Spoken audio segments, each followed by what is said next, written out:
एक बार फिर से आप सभी का बहुत बहुत स्वागत और शुरुआत करते हैं। देखिए, दोनों ही तरफ से, दोनों ही पक्ष में जो है तनातनी एक बार फिर से बढ़ चुकी है। ईरान की अगर हम बात करें तो ईरान ने कुवैत और बहरीन में अमेरिकी मिलिट्री बेस पर मिसाइल और ड्रोन से हमले किए हैं। तो आपको बता दें कि दोबारा से युद्ध की परिस्थितियां बनती हुई दिख रही है।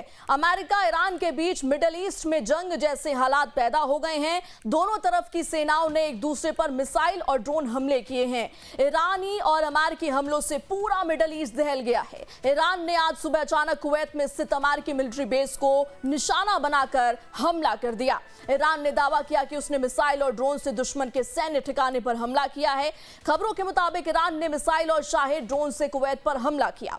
हालांकि कुवैती एयर डिफेंस ने इन्हें हवा में ही मार गिराया। ईरान ने बहरीन पर भी हमला किया और 3 मिसाइलें दागी। हालांकि अमेरिकी और बहरीन एयर डिफेंस सिस्टम ने इन्हें रोक दिया। बाद में अमेरिका ने कहा कि ईरान के सभी हमले नाकाम कर दिए गए हैं और उसके बेस को कोई नुकसान नहीं पहुंचा है। इन हमलों पर ईरान का कहना है कि अमेरिका ने उसके ऑयल टैंक पर समंदर में हमला किया था, जिसके बाद उसने अमेरिकी ठिकानों को निशाना बनाया। दूसरी ओर अमेरिका ने नाकेबंदी तोड़ने की कोशिश कर रहे शिप पर हमले की बात भी कबूली है, मानी है। यूएस सेंटकॉम ने वीडियो जारी कर बताया है कि यह शिप ईरानी बंदरगाह की तरफ जाने की कोशिश कर रहा था जब उसे रोकने के लिए मिसाइल दागी गई। इस शिप पर बोत्सवाना का झंडा लगा था। हमले के बाद शिप में आग लग गई। दूसरी ओर ईरान के हमलों के बाद अमेरिका ने ईरान के केशम आइलैंड पर हमला कर दिया। यूएस सेंट्रल कमांड ने हमलों की पुष्टि करते हुए कहा कि ईरान के केशम द्वीप में धमाके हुए हैं और सेल्फ डिफेंस में हमने ये हमला किया। सेंटकॉम का यह भी दावा है कि अमेरिकी सेना ने रीजनल वाटर में नागरिक जहाजों और कुवैत में तैनात अमेरिकी बलों को निशाना बनाने वाले कई ईरानी ड्रोन भी मार गिराए। इसके अलावा अमेरिका ने हॉर्मुज़ स्ट्रैट के पास स्थित ईरान के केशम द्वीप पर जवाबी हमले किए। यहीं अमेरिकी सेना ने ईरानी सेना के ठिकानों को निशाना बनाने का दावा भी किया है। और देखिए, इसी पर चर्चा करने के लिए हमारे साथ कुछ स्पेशल गेस्ट जुड़ चुके हैं। रिटायर्ड ब्रिगेडियर विजय धीमान सर हमारे साथ हैं, रिटायर्ड मेजर जनरल अनुज माथुर सर हैं और साथ ही साथ geopolitical expert doctor Ajitabh sir भी। आप तीनों का बहुत बहुत स्वागत सर लाइव टाइम्स पर। शुरुआत करूंगी विजय धीमान सर आपसे। इस तरीके के अटैक्स को, एक तरफ हम बातचीत की बात करते हैं, बैक चैनल डिप्लोमेसी की बात कर रहे हैं और इधर ईरान भी अटैक कर रहा है और अमेरिका ने भी ताबड़तोड़ हमले किए हैं। क्या आपको लगता है कि यहां से वॉर 2.0 की शुरुआत हो जाएगी? आप किस तरीके से इन अटैक्स का आकलन कर रहे हैं? ईरान के अंदर क्या स्थिति है और अमेरिका के अंदर क्या स्थिति है। ईरान में मेरा पहले भी ये मानना है कि ईरान के अंदर आईआरजीसी के जो लोग हैं वो अपने आप को डायरेक्ट डिसेंडेंट्स बोलते हैं, मुस्तफा खुमैनी के और बोलते हैं, उनका ऑर्डर मान रहे हैं, वो एक साइड पे है। पेजेश्कियां, अरागची और उनके इस्माइल बगाइल जो हमें नजर आते हैं, यानी कि सिविलियन जो उनकी गवर्नमेंट है, उन दोनों में आपस का तालमेल शायद खत्म हो चुका है। आईआरजीसी ने उनके ऊपर हावी हो चुके हैं। तो एक तरफ में वो जो पेजेश्कियां जो प्रेसिडेंट है, उनकी जो टीम है वो डील में बिजी है अमेरिका के साथ, जबकि आईआरजीसी वाले जो रेडिकलाइज कट्टरपंथी हैं ये कुछ ना कुछ गड़बड़ कहीं ना कहीं करते रहते हैं, क्योंकि ये बेसिकली डिसेंट्रलाइज भी है। बार बार ये बोलते हैं कि हमें हुक्म आ रहा है मुस्तफा खुमैनी से, और मुस्तफा खुमैनी है कहाँ? क्या वो जिंदा है? और अगर जिंदा है तो क्या इनकैपेसिटेटेड है? क्या रशिया में है? कहाँ है? मालूम नहीं है। और वो अपने तरीके से कर रहे हैं। अब ये जो सीज फायर का टाइम चल रहा है अमेरिका की तरफ, अमेरिका के ऊपर इस वक्त प्रेसिडेंट ट्रंप के ऊपर बहुत जबरदस्त मजबूरी है कि वो हमला ना करे। हमला करना एक शायद लास्ट उसकी ऑप्शन होगी। वो कोशिश ये की जा रही है इसी तरीके से वो कोई डिप्लोमेटिक सोल्यूशन निकले, ईरान को मजबूर किया जाए, और ईरान मजबूर होने पे तैयार हो जाएगा थोड़े दिनों में, क्योंकि आज जो उनकी इकोनॉमिक सर्वे आया है, जो उनकी कंडीशन है, उनका जो $1 के ऊपर जो उनके रियाल्स मिलते हैं वो 17 लाख के पहुंच चुके हैं, जो पहले 32,000 थे। जो इन्फ्लेशन खाने पीने की चीजों की है, स्पेशली फूड आइटम्स की, 350% है। तो कितनी देर लोग उसको करेंगे? आज हमने टीवी में लोग देखे, शहरियों को देखा, ईरानियों को, वो बोलते हैं हम कब तक इसको सहेंगे। तो इनकी जो हो सकता है अमेरिका उसका आंकलन कर रहा हो कि जल्दी टूटेंगे, और अमेरिका कोशिश नहीं करेगा कि उसके ऊपर आउटराइट हमला किया जाए, हालांकि वो ऑप्शन है। और अभी ये छुटपुट जो आप देख रहे हो होता हुआ, सेंटकॉम की तरफ से जितने भी बयान आ रहे हैं वो सब कह रहे हैं कि हमने जो कुछ किया है वो सेल्फ डिफेंस में किया है। तो अब ये सेल्फ डिफेंस के चक्कर में ही छोटा मोटा चलता रहेगा, इसी जी। तरह से चलता रहेगा जब तक डिप्लोमेटिक सोल्यूशन टेबल पे नहीं आता। और मुझे लगता है कि अभी ये पेशेंस किसकी जल्दी, हु ब्लिंक्स फर्स्ट, अगर ट्रंप ब्लिंक करते हैं या ईरानियंस करते हैं, ये अभी हमने देखना है। और दोनों के आधार ये हैं, ईरानियन जो सिविलियंस हैं उनकी जो कंडीशन है वो इस वक्त खराब हो रही है, और अमेरिकन को हर हालत में डिप्लोमेटिक सोल्यूशन चाहिए, क्योंकि मिलिट्री ऑप्शन हालांकि अवेलेबल है पर जी। वो पूरी दुनिया के लिए घातक होगी। उनके ऊपर प्रेशर है from all over the world, Europe, Asia, even gulf countries, कि हमला ना किया जाए। और इस बीच में इजराइल को फायदा हो रहा है। इस कश्मकश में इजराइल अपने जो भी हमले लेबनान के ऊपर जो हिजबुल्लाह के अगेंस्ट कर रहा है वो करता चला जा रहा है, और उसका भी पर्पस सॉल्व हो रहा है। इसलिए मुझे नहीं लगता कि ये युद्ध दोबारा पूरी तरह से शुरू होगा, हो सकता है पर संभावना बहुत ही कम है। बिल्कुल ठीक कहा आपने। माथुर सर, आप हमेशा से हर डिस्कशन में कहते आए हैं कि होप पर डिप्लोमेसी जो है निर्भर नहीं कर सकती, लेकिन यहां पर तो यही होता हुआ दिख रहा है। सेंटकॉम की तरफ से कहा जा रहा है कि सेल्फ डिफेंस में हम ये अटैक्स कर रहे हैं, हमले किए हैं, और ट्रंप अभी भी दावा कर रहे हैं कि बातचीत जारी है। कुल मिलाकर क्या सिनेरियो चल रहा है, आप इसे कैसे देख रहे हैं? जय हिंद प्रेरणा। जहां मैंने सुबह छोड़ा था उससे आगे मैं आगे बताने का प्रयास करूंगा। देखिए, ईरान की परिस्थिति, जैसा कि ब्रिगेडियर दिमान ने कहा, ईरान आज पूरी तरह से आईआरजीसी के गिरफ्त में है। आईआरजीसी एक हाईली रेडिकलाइज्ड आर्म्ड ऑर्गेनाइजेशन है, ये कोई सेना नहीं है, किसी देश की सेना नहीं है, ईरान की सेना अलग है। ये आईआरजीसी सिर्फ और सिर्फ इस्लामिक जो उनकी रजीम है उसके ऊपर उसके प्रति अपनी एलिजेंस रखता है सिर्फ। और यह वजह है कि उनको इस बात का फर्क नहीं पड़ता। ये वही रजीम है प्रेरणा जिसने जनवरी के महीने में अपने खुद के देश के 30,000 लोगों को बेरहमी से इसलिए कत्ल कर दिया क्योंकि उन्होंने इस रजीम के खिलाफ आवाज उठाने की हिमाकत करी उनके हिसाब से। तो जो उस लेवल तक जा सकता है उस ऑर्गेनाइजेशन से, अगर आप ये उम्मीद करते हैं कि वो अपनी लॉजिक के बेसिस पे कुछ और करेगा, ये मुझे लगता नहीं कि इसको, ये बहुत, it will be asking for too much. अब जो violence of a radicalised mind है उसके पास कोई लॉजिक नहीं होता। अब आज की परिस्थिति यही है, और ये जो इस्तीफा देने की पेशकश करी है, या अगर सही है या गलत है ये बात दूसरी की है, उनको ये पता चल रहा है कि किस तरह से आर्थिक रूप से ईरान तबाह हो रहा है। तबाह भी छोटा शब्द है, बिल्कुल खत्म हो चुका है। उनकी करेंसी कलेप्स हो चुकी है, व्यापार बंद है।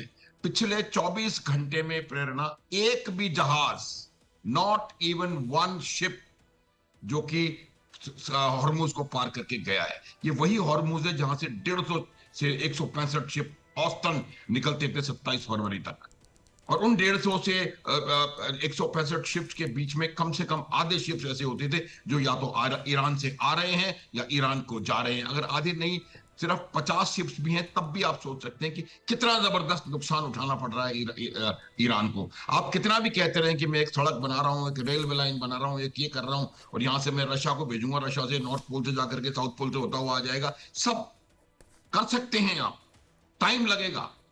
ईरान के पास समय नहीं है। तो ये अमेरिका, अब जो सिचुएशन है उसको मैं बताता हूं। आपके प्रश्न का उत्तर ये है कि अमेरिका इस चीज को लगातार करता रहेगा कि हम सेल्फ डिफेंस में अपने फायर कर रहे हैं, और वो ईरान के क्रिटिकल जगहों पर फायरिंग करके उनके ऊपर हमले करता रहेगा।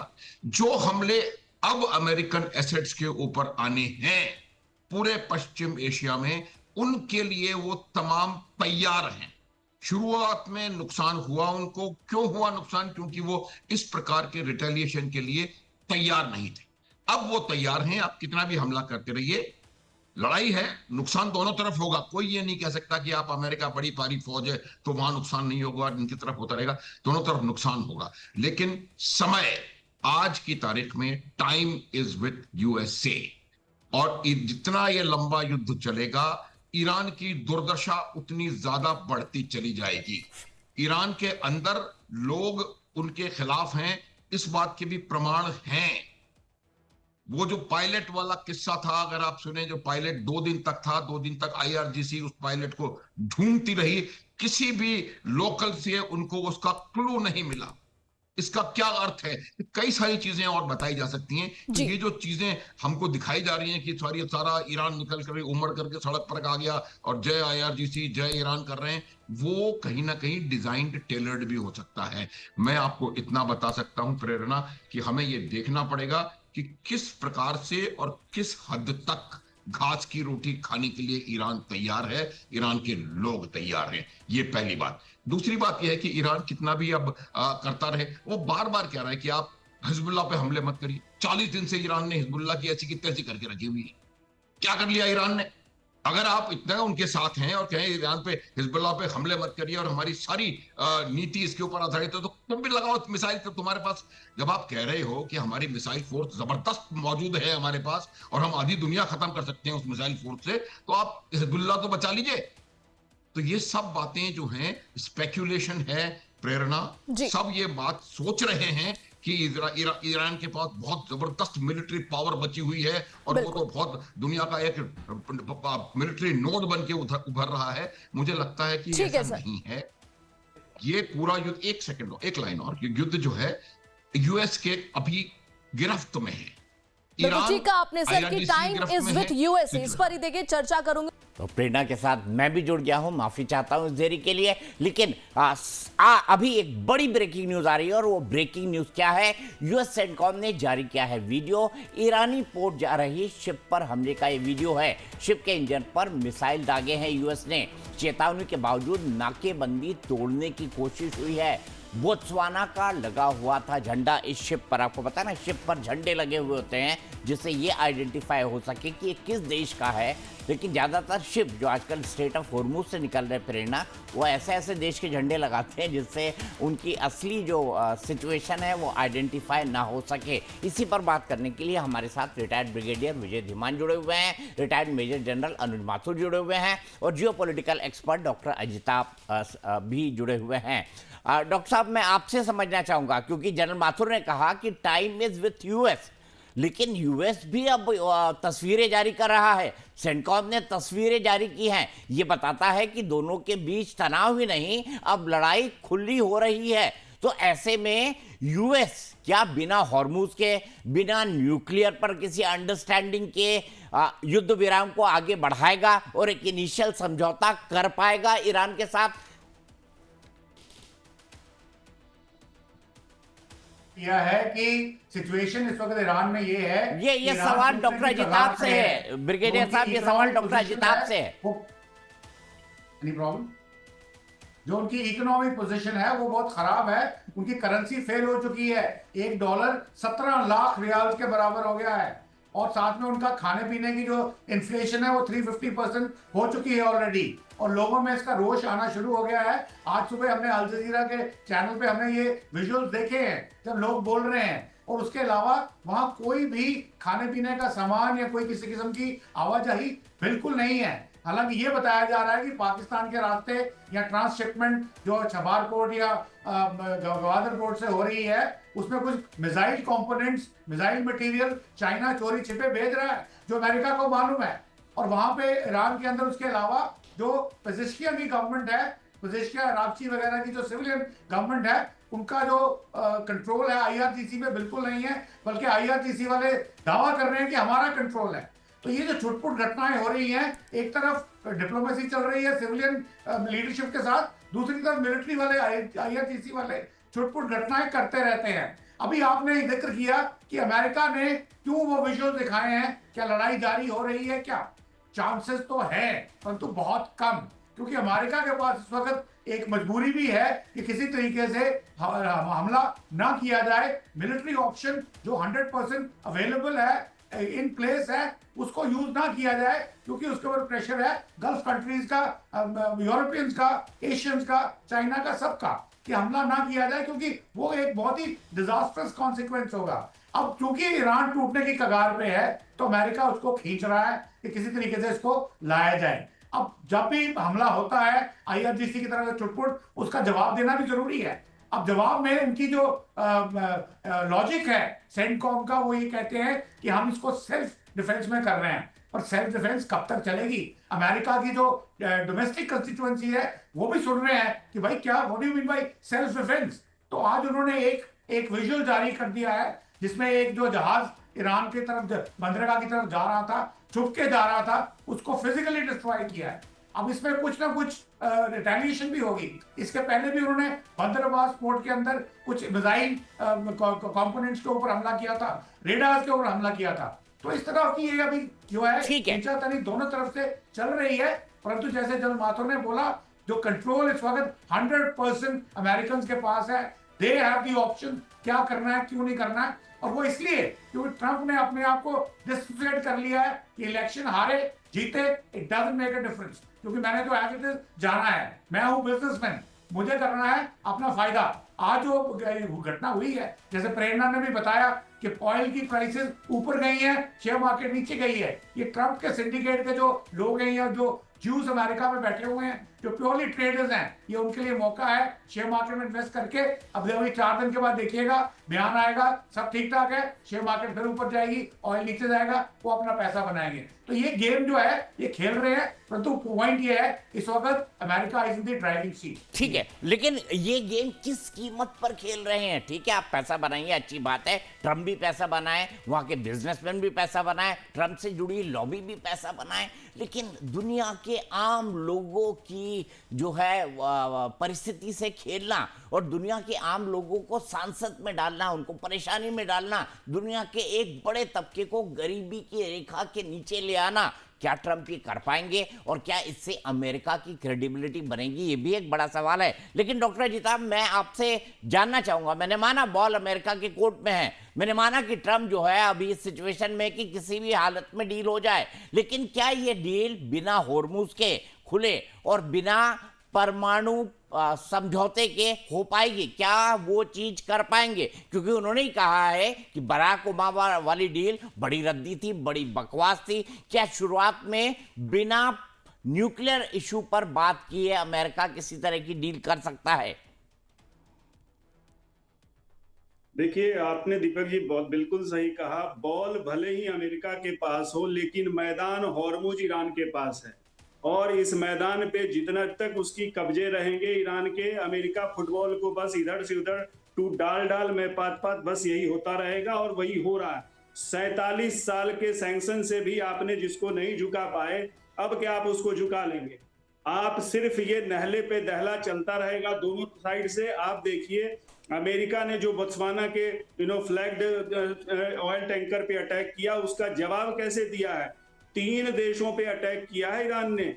इराक में बंदरगाह जो था वहां पे अटैक किया है, बहरीन में 5th फ्लीट पे अटैक किया है, और तीसरा कुवैत के इंटरनेशनल एयरपोर्ट के टर्मिनल पे अटैक किया है। ये दिखाता है कि ईरान में अभी भी वो क्षमता है। वो एक बंदर भले है, गुरिल्ला वारफेयर हो रहा है, बंदर तो यही करता है, ये उकसाता है, थोड़ी सी आग लगा देगा। ये जो हनुमान जी की लंका, जैसे हनुमान जी ने जलाई थी लंका, ये वही हो रहा है। और हॉर्मुज तो अभी बहुत ही खतरनाक है, कभी भी ये स्पार्क लग जाएगा तो कितना खतरा होगा इसका। छोटा सा एक हाइपोथेटिकल मैं कहूं, हॉर्मुज में अभी लगभग 1500 टैंकर शिप्स अभी भी लगे हुए हैं, लगभग 20-22 हजार नाविक भी वहां पे हैं। अब सोचिए, अगर तेल को बहा के उसमें आग लगा दे ईरान, तो क्या कर लेगा अमेरिका? अमेरिका ने एक बहुत अच्छी जो दवा दी थी ओबामा के समय 2015 में, जेसीपोआ नाम का जो न्यूक्लियर डील था, उसको तोड़ के अमेरिका ने बहुत बड़ी गलती की है। उसमें सारे मैकेनिज्म थे, सैंक्शन भी था, इंस्पेक्शन भी था, मॉनिटरिंग भी थी। उसको तोड़ के आज राष्ट्रपति ट्रंप एक तरह से मैं कहूंगा झक मार रहे हैं, झूल रहे हैं। और ईरान जैसा छोटा, जिसके पास कुछ नहीं है, इतने सालों के सैंक्शन के बाद भी पूरी दुनिया को एक तरह से कहिए मुट्ठी में लेके और नचा रहा है और डमरू बजा रहा है। ठीक है, मुट्ठी में लेके नचा रहा है, लेकिन दिक्कत क्या है प्रेरणा?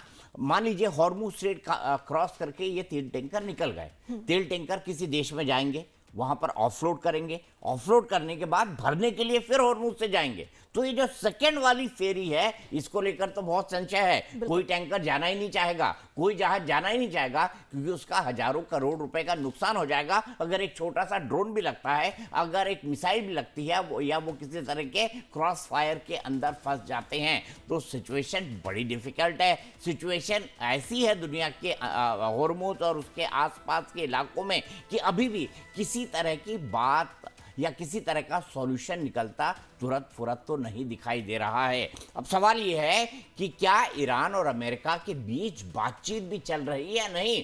ट्रंप ने तो कहा, जो लोग ये कह रहे हैं कि हमारी और ईरान के बीच बातचीत नहीं चल रही, अमेरिका मीडिया के लोग, वो सिर्फ फेक न्यूज़ फैला रहे हैं। लेकिन ईरानी सूत्र ये जानकारी दे रहे हैं कि बातचीत जब से लेबनान पर ये जो ब्यूफोर्ट किले पर इजराइल ने झंडा फहराया, उसके बाद से ये बातचीत पूरी तरह से रुकी हुई है।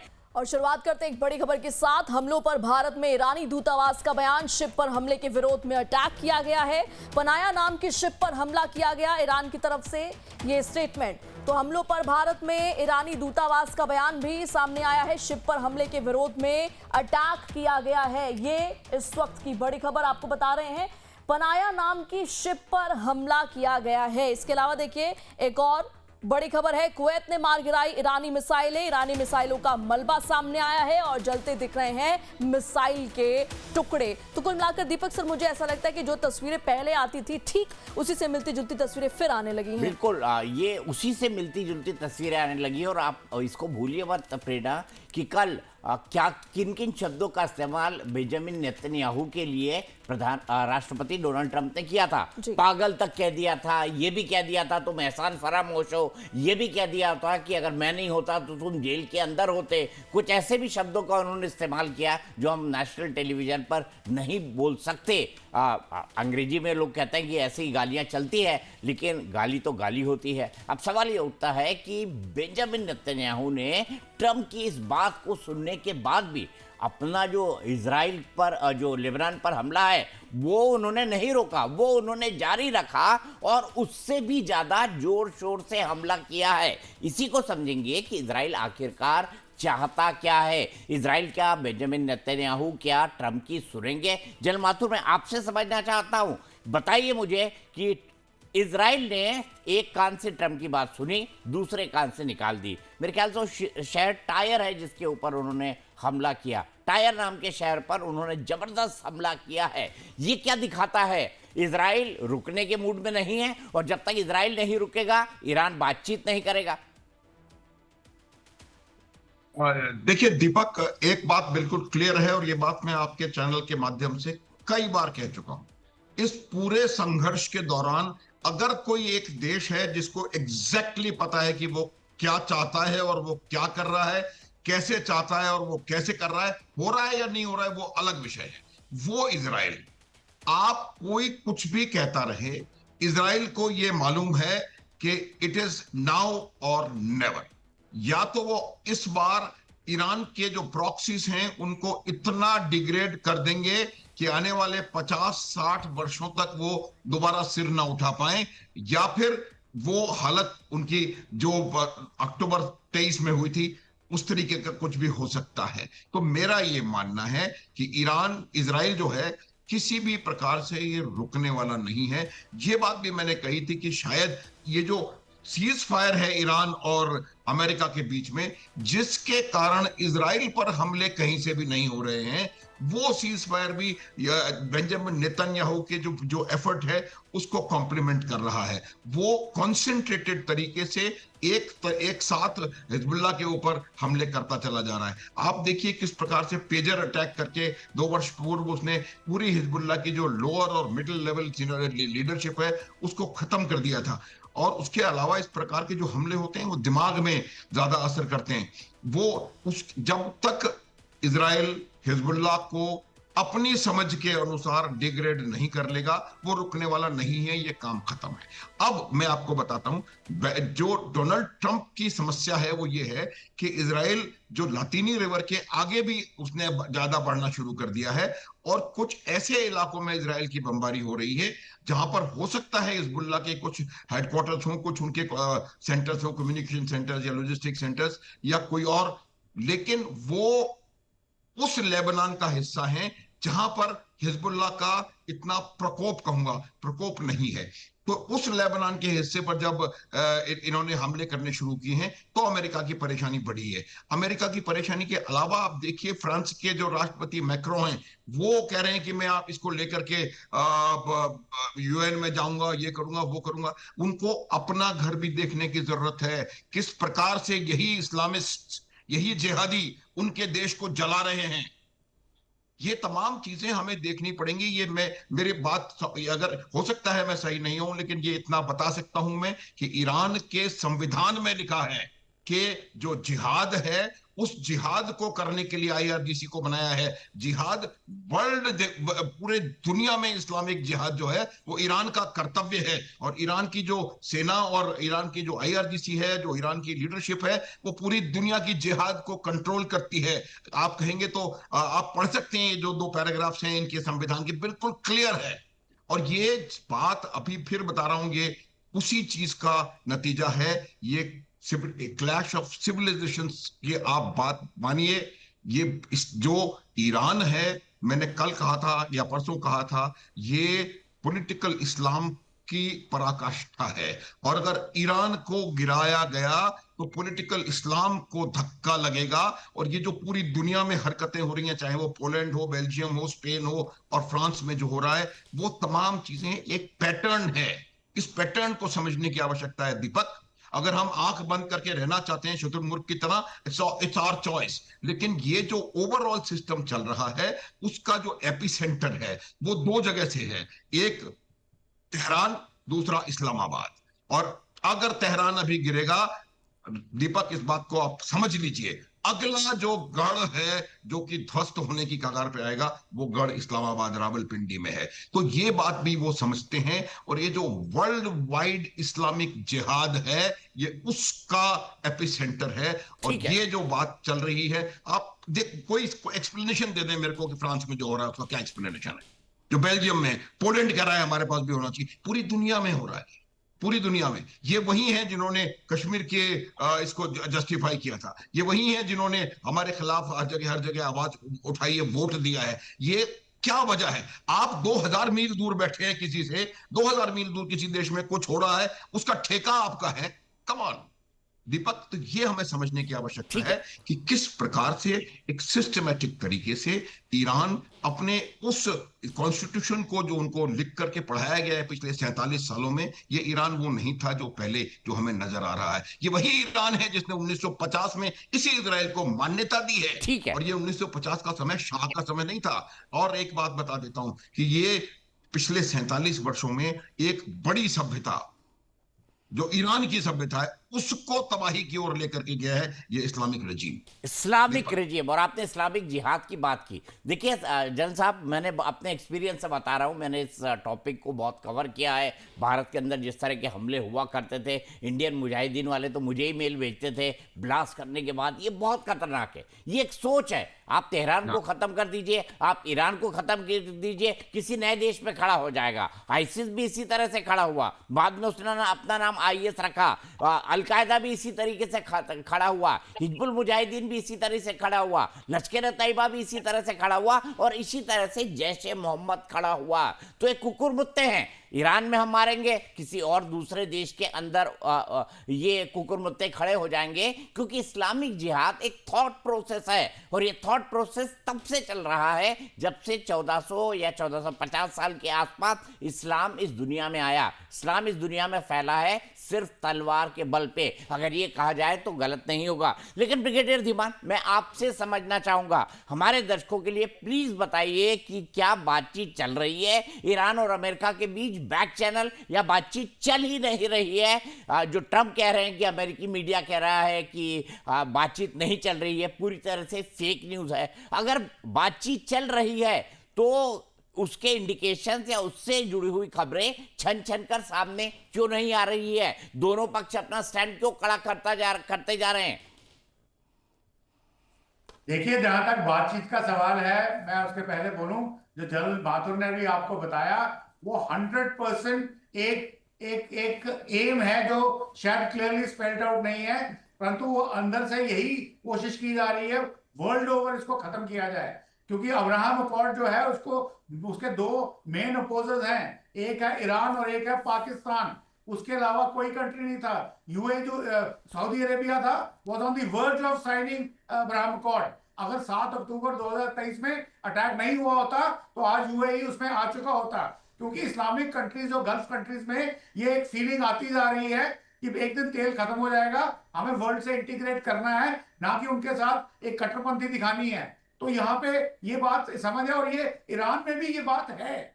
जैसे आपने बताया कि महासा अमीनी जब को उन्होंने उसका उसका उसका मर्डर हुआ या जो भी हुआ, उसके दंगों में जो ईरानियंस को यहाँ पे 14,000 लोगों को उन्होंने मार गिराया उन दंगों में। हालांकि ईरानियंस ने माना कि 3,700 लोग ही मरे थे, मान लेते हैं 3,700, इट्स अ बिग नंबर। इसका मतलब ईरान के अंदर एक तबका है जो इस चीज को नहीं मानता, और आज भी उनको डराया जाता है। हमारे पास विजुअल्स हैं जो दिखाए जाते हैं फॉरेन चैनल्स के ऊपर कि लोगों को जो मुंह खोलता है उसको एलिमिनेट कर दिया जाता है। आईआरजीसी का कंट्रोल है, परंतु ये कब तक चलेगा? अभी जैसे मेरे साथी panelist, with due respect sir to you, आपने बोला बंदर डमरू में बजा रहा है। जब बंदर ही नहीं बचेगा तो डमरू कौन बजाएगा? तो इसलिए जब अगर वो आपके अंदर कंट्री के अंदर खाने को कुछ नहीं है, लोग कितने देशभक्ति कब तक दिखाएंगे? जब तक रोटी खाने को नहीं होगी, कुछ करने को नहीं होगा। टोटल नाकाबंदी की जा चुकी है, उनको खाने को कुछ नहीं मिल रहा, कोई जहाज जा नहीं रहा, सिर्फ कुछ सामान स्मगल किया जा रहा है through Pakistan. Again 6 routes, land routes जो बलोचिस्तान के हैं, या एक ट्रांसशिपमेंट मैं जैसे बोलता हूं टेरिटोरियल वाटर्स के अंदर from Gwadar port to Chabahar port. तो ये सब चीजें दिखाती हैं ईरान कब तक रुकेगा। अब यहाँ पे जो बात चल रही है, जब भी जो ताबड़तोड़ खबर आती है कि कोई बातचीत नहीं होगी, वो आती है आईआरजीसी के माध्यम से।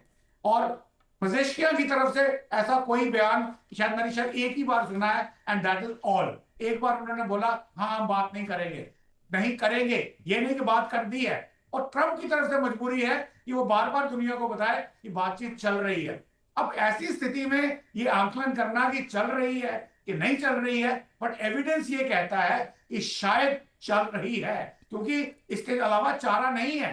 अगर कोई ऐसा मजबूरी होता कि हम बातचीत बिल्कुल बंद कर रहे हैं तो ईरान खुल के अटैक करता। जैसे उन्होंने बोला कि भाई अटैक कर दिया 3 देशों के ऊपर, so what's a big deal? आप लड़ाई कर रहे हैं, वो 3 पे क्यों किया, 10 पे क्यों नहीं किया? मेरा सवाल ये है। अगर उसको बदला लेना है कि हमारे एक जहाज के ऊपर अमेरिकन ने उसको इनकैपेसिटेट किया है, अमेरिकन ने नहीं बोला कि हमने अटैक किया है, डिस्ट्रॉय किया, उन्होंने वो शब्द यूज किया है इनकैपेसिटेटेड द शिप। अगर वो किया है और आपने बदला लेना है तो व्हाई ओनली 3 कंट्रीज, ज्यादा क्यों नहीं?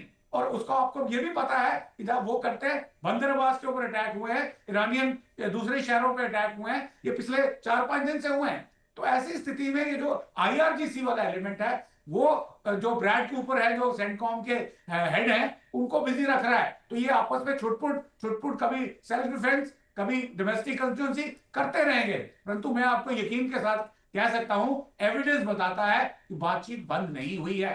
अगर बातचीत बंद होगी तो ये ईरान के लिए बहुत घातक होगी। अगर मान लो आइडियोलॉजी यहाँ खत्म होती भी है, कहीं और भी जाती है, that is a secondary issue. परंतु ये वाला जो है, मुझे लगता है आज की डेट में Iran is on the verge of collapse. पहले भी आंकलन में 2 महीने का टाइम दिया था। जो आज के आंकड़े आए हैं कि एक जो डॉलर है उसकी कीमत 17 लाख रियाल्स है, जबकि पहले 32,000 थी। 32,000 से 17 लाख। और कोई भी कंट्री के अंदर कोई इनपुट बाहर से कोई आ नहीं। खाने पीने का सामान ईरान में कहां से आएगा? ईरान कितनी खेती करता है? It is all imported. अब वो कुछ नहीं आ रहा तो कितनी देर रुकोगे आप? रोटी भी खाने को चाहिए ना।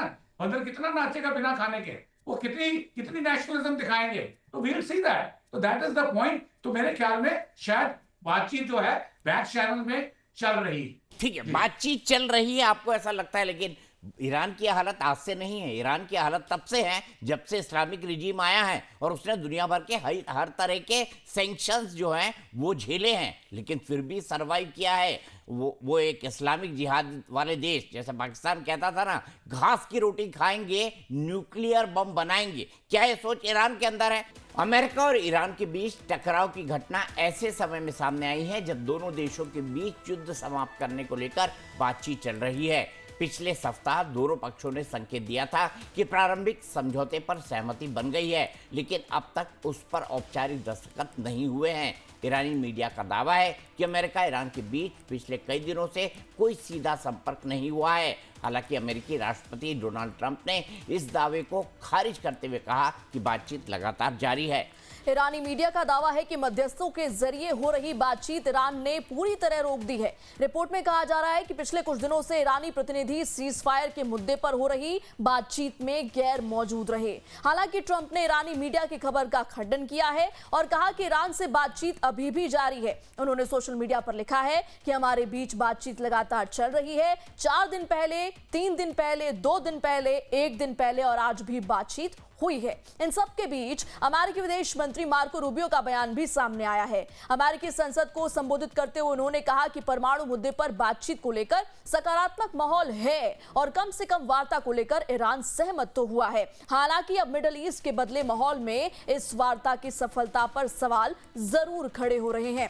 अमेरिका और ईरान के बीच बढ़ते तनाव का असर ग्लोबल मार्केट पर भी पड़ता दिख रहा है। ग्लोबल ऑयल मार्केट में एक बार फिर बड़ी तेजी देखने को मिल रही है। अमेरिका और ईरान के बीच समझौता अब तक सिरे न चढ़ने की वजह से कच्चे तेल की कीमतों में अब एक बार फिर उछाल आया है और ये $96 प्रति बैरल को पार कर गई हैं और एक सप्ताह के उच्चतम स्तर पर पहुंच गई है। ब्रेंट क्रूड ऑयल $97 प्रति बैरल पर पहुंच गया है। वहीं अमेरिकी वेस्ट टेक्सास इंटरमीडिएट यानी WTI क्रूड ऑयल करीब माफ़ कीजिएगा, इसका एग्जैक्ट प्राइस जो है कोट वो नहीं किया हुआ है। मैं आपको 1 मिनट बाद फिर से बताता हूँ। मिडिल ईस्ट पे एक बार फिर तेज हुए टकराव की वजह से ग्लोबल ऑयल मार्केट में चिंता बढ़ गई है। चूंकि ये टकराव होर्मुज के पास हो रहा है, इसलिए बाजार डरा हुआ है। मार्केट को आशंका है कि इससे तेल सप्लाई पर असर हो सकता है। इसी डर की वजह से आज क्रूड ऑयल की कीमत में उछाल आया है। साथ ही महंगाई को लेकर भी चिंता बढ़ गई है। साफ है कि तेल की कीमतों में इस उछाल के पीछे पश्चिम एशिया में बनी उलझन जरूर है। ठीक है, सीधे चलते हैं डॉक्टर अजिताब के पास। डॉक्टर अजिताब, अगर ये परिस्थितियां सामान्य नहीं हुई, और हम इस बात को कई बार डिस्कस कर चुके हैं कि अगर परिस्थिति सामान्य हो गई, ईरान होर्मुज को खोलने को भी राजी हो गया, तो 4 से 6 हफ्ते तो वहां से माइंस हटाने में लगेंगे। उसके बाद कहीं जाकर होर्मुज खुलेगा और होर्मुज में लिमिटेड संख्या में ही शिप जा सकते हैं। तो ग्लोबल ऑयल सप्लाई या ग्लोबल सप्लाई चेन है, उसको नॉर्मलाइजेशन होने में 2-3 महीने और लगेंगे। तो ऐसे में आपको क्या लगता है, कीमतें तो फिर बढ़ने वाली है और इसका सबसे ज्यादा नुकसान हमारे देश को होगा? बिल्कुल दीपक जी, देखिए तेल के दाम 1% से ज्यादा बढ़ चुके हैं जब से ये खबर आई है केसम आइलैंड पे जो अटैक हुआ है। ये आज एक भारत के साथ की अगर बात की जाए, उम्मीद है कि आज वेनेजुएला के अंतरिम राष्ट्रपति भारत पहुंच रहे हैं या शायद पहुंच भी गए होंगे। तो उनके आने से जो हमारा डाइवर्सिफिकेशन है, सप्लाई चेन को मल्टीप्लाई करने की बात है, उसमें थोड़ा सा इजाफा हुआ है और अब हम 40 से ज्यादा देशों से जो ले रहे हैं उससे कुछ ना कुछ हमें राहत मिलेगी। वेनेजुएला के आने से थोड़ा और बढ़ेगा और निश्चित रूप से पहले वाली स्थिति आने में अभी महीनों लगेंगे, इसमें कोई दो मत नहीं है। जहां तक अभी बात है बातचीत की, जो आपने पूछा, थोड़ा सा अपडेट मैं दे दूं दर्शकों के लिए कि बातचीत में एक पूर्ण विराम तो नहीं है, लेकिन ठहराव, एक पॉज जरूर आ गया है, कॉमा लग गया है। बातचीत अभी ईरान तो कह रहा है हम नहीं कर रहे हैं, अमेरिका के राष्ट्रपति क्लेम कर रहे हैं। इस बीच एक लेटेस्ट डेवलपमेंट में ईरान के विदेश मंत्री ने 6 विदेश मंत्रियों से बात की है, अपने काउंटर पार्ट से बात की है और उसमें मेनली जो मध्यस्थ हैं, इंक्लूडिंग पाकिस्तान, कतर, इजिप्ट, सऊदी अरब और तुर्की प्लस फ्रांस, इन सारे काउंटर पार्ट से विदेश मंत्रियों ने अरागची ने बातचीत की है। दैट मीन्स कि कुछ ना कुछ चल तो रहा है, उम्मीद पे दुनिया टिकी है, हम उम्मीद कर सकते हैं। वैसे तो फीफा वर्ल्ड कप फुटबॉल हो रहा है अमेरिका में, लेकिन उसका भी ध्यान हॉर्मुज के मैदान में ही लगा हुआ है।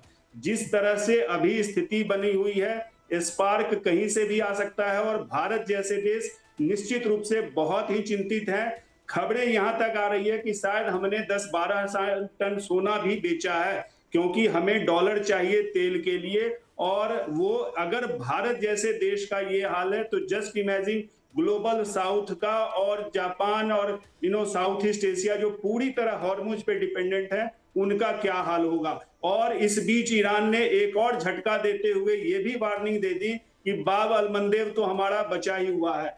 तो ये बहुत ही अलार्मिंग सिचुएशन है।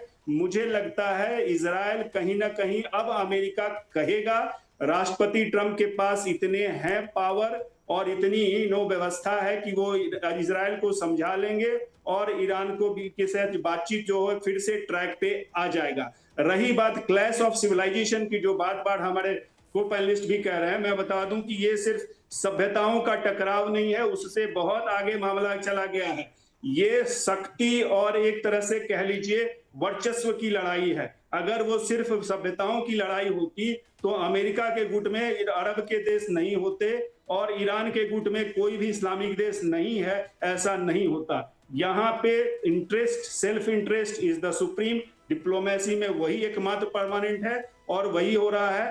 ग्रुप भी बनती है, ग्रुप बिगड़ती है। अब्राहम निकॉर्ड में कभी मुस्लिम देश आते हैं, कभी क्रिश्चियन नहीं आते हैं। ये भी देख लीजिए, अगर ये क्लैश ऑफ सिविलाइजेशन होता तो आज नेटो के सारे देश अमेरिका के पीछे होते, कोई नहीं आया। सेम वे ईरान के पीछे भी कोई नहीं आया। तो यहाँ पे अपना अपना इंटरेस्ट है और वो हो भी क्यों ना, स्वाभाविक है। उसी के लिए सारे अपने इंटरेस्ट को, सेल्फ इंटरेस्ट को और अपनी जनता की जो जरूरतें हैं उसको पूरा करने के लिए ये सारी चीजें। एक छोटा सा चिंगारी आज लगा और सोचिए स्टॉक मार्केट धड़ाम हो गया। तेल तो हुआ, स्टॉक मार्केट बर्बाद हो गया, कितने लाख इंडियन मार्केट से उठ गए। तो इसका कौन जवाब देगा? क्या अमेरिका के पास सॉल्यूशन है?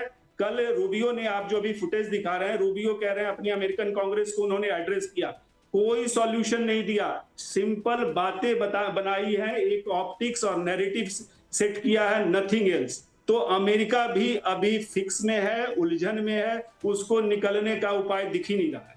ठीक है, क्लैश ऑफ सिविलाइजेशन की बात की है, लेकिन डॉक्टर अजिताभ मैं ये भी कहूँगा कि जो मेजर प्रॉब्लम है गल्फ के बाकी कंट्रीज के बीच और ईरान के बीच, वो ये है, मैं मानता हूं कि कुछ देशों में शिया पॉपुलेशन है, लेकिन सऊदी अरब और यूएई जैसे देश उनको इसलिए भाव नहीं डालते क्योंकि ईरान को ये लगता है कि वो शिया मुसलमानों का रहनुमा है और इन देशों को लगता है वो सुन्नी मुसलमानों के रहनुमा हैं। ये मामला भी आता है और ये मामला भी एक अलग तरह की दिक्कत पैदा करता है। और आपको पता है कि ये जो गल्फ के जो देश है वो अमेरिका पर इसलिए निर्भर है क्योंकि उनका जो पेट्रोलियम का व्यापार है, पेट्रो डॉलर में पूरा का पूरा अमेरिका करता है। लेकिन इस्लामिक क्रांति के बाद ईरान ने ऐसा करना बंद किया, यही अमेरिका की सबसे बड़ी दिक्कत है। अब मैं यहाँ पर सीधे चलूँगा जनरल माथुर के पास। जनरल माथुर, मैं ये समझना चाहता हूं कि अब यहां से आपको आगे का रास्ता क्या दिख रहा है। आपने कहा कि बॉल अमेरिका के कोर्ट में है, पर ट्रंप जो शेयर मार्केट से पैसा कमा रहे होंगे, बाकी जगहों से कमा रहे होंगे, क्या उनको फर्क पड़ता है इस तरीके से? क्या उनको फर्क भी पड़ेगा कि दुनिया में क्या हो रहा है या दुनिया क्या सोच रही है? देखिए, मैं आपको एक बात बताता हूं, ट्रंप को दुनिया तो दूर की बात है, ट्रंप को इस बात से भी फर्क नहीं पड़ता कि उसके अपने देश में क्या हो रहा है। उन्होंने टोपी जरूर लगा रखी है, MAGA, make America great again, लेकिन उनको इस बात से भी अंतर नहीं पड़ता। कल परसों का स्टेटमेंट है उनका, उन्होंने ये कहा कि इलेक्शन में कुछ भी होता रहा है, मेरे को कोई फर्क नहीं पड़ता, क्योंकि उनको पता है कि ये उनके आखिरी दिन है। दोबारा तीसरी बार वो कॉन्स्टिट्यूशन के हिसाब से कॉन्टेस्ट नहीं कर सकते, तो उनको तो मालूम है कि वो तो जाने वाले हैं, कोई इसमें संदेह नहीं है उनको। देखिए, उनको अगर उनको फर्क पड़ता होता और अगर उनको दुनिया की अर्थव्यवस्था की जरा सी भी परवाह होती तो ये चीज शुरू नहीं होती। इतना मैं बता सकता हूं, ये जो स्ट्रेट ऑफ हॉर्मुज है वो बिल्कुल बेबाक चल रहा था, कोई इसमें परेशानी नहीं थी। आपके सैंक्शन 37-47 साल से लगे हुए, बावजूद उसके इन्होंने स्ट्रेट ऑफ हॉर्मुज को कभी इससे आज से पहले वेपनाइज नहीं किया। ये बात, और ऐसा नहीं है कि ईरान को ये पता नहीं था कि इसकी ताकत क्या है। ये बात मैं ये किस्सा बता चुका हूं, दोहराता हूं। ईरान के जब अली खामनेई जीवित थे, उनके एक शाहजदानी करके एक उनके मिलिट्री एडवाइजर थे, उनसे पूछा गया था कि 47 साल से आपके ऊपर हजारों सैकड़ों वो लगे हुए हैं सैंक्शंस, आपको हॉर्मुज पर एक्शन क्यों नहीं लेते? तब उन्होंने कहा था कि उस समय हम हॉर्मुज पर एक्शन लेंगे जब हमारे एग्जिस्टेंस को खतरा हो जाएगा। और ये जो हमला हुआ, ये उनको लगा है कि जो जून 2025 में हमला किया गया है, ये उनकी एग्जिस्टेंस के ऊपर का हमला था। और जब ये 27 ठीक है। फरवरी को दोबारा हमला हुआ, तब उन्होंने इसको वेपनाइज करा। तो ये बात आप समझ लें कि अमेरिका को लगता है कहीं कोई फर्क नहीं पड़ रहा है। आज यही वजह है कि अमेरिका के पास कोई भी, अमेरिका के साथ आप देखें, डायरेक्ट उनके सपोर्ट में कोई दुनिया का देश खड़ा हुआ नहीं है, कोई भी। यहीं पर रुकेंगे जन साहब, फ्रांस मेरे का भी पास जो आज के लिए हाँ। वक्त इतना है। हमारे यहाँ युद्ध के बारे में विश्लेषण चलता रहेगा, हम आपको लगातार बताते रहेंगे कि कब क्या हो रहा है और इसके चलते किस तरह की परिस्थितियां बनी हैं। लेकिन प्रेरणा और मैं, हम दोनों ये मानते हैं कि आज की जो परिस्थितियां हैं उसमें युद्ध के तुरंत खत्म होने की संभावना पर एक तरीके से ग्रहण लगा दिया है।